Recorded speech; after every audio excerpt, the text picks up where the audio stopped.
台湾国防部5日发布中共军机动态，指出共有19架中国军机进入台湾西南防空识别区。据报道，台湾空军派遣空中巡逻兵力应对，进行广播驱离和防空飞弹追踪监控。北约秘书长斯托尔滕贝格表示，北约对俄罗斯和中国导弹潜力和增加感到担忧。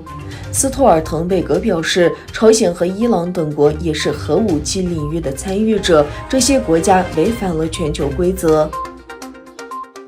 阿富汗塔利班发言人穆扎希德上周日在接受德国国片报采访时说，如果德国总理默克尔访问阿富汗，将会受到热烈欢迎，我们会感到格外高兴。穆扎希德在采访中强调，希望获得德国的经济援助。他说，我们希望可以在人道主义救援方面获得德国的大力支持和帮助。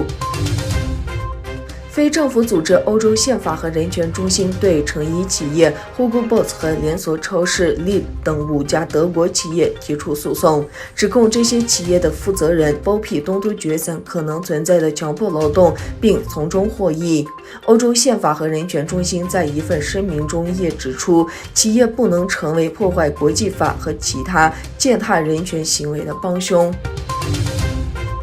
俄罗斯天然气工业股份公司首席执行官亚历山大·久夫科在俄罗斯东方经济论坛间隙告诉记者，未来往返中俄的飞机加油费用将用卢布或人民币结算，不再继续使用美元。同时，中国人民银行和印度尼西亚银行6日宣布正式启动双边本币结算机制。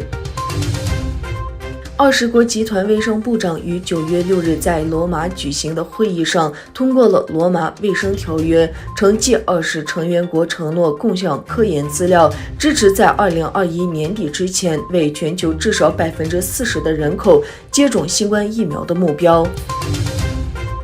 德国外交部宣布，他们掌握了可靠信息，即俄罗斯的军事外国情报是在9月26日举行的大选前针对政客发动袭击的幕后黑手。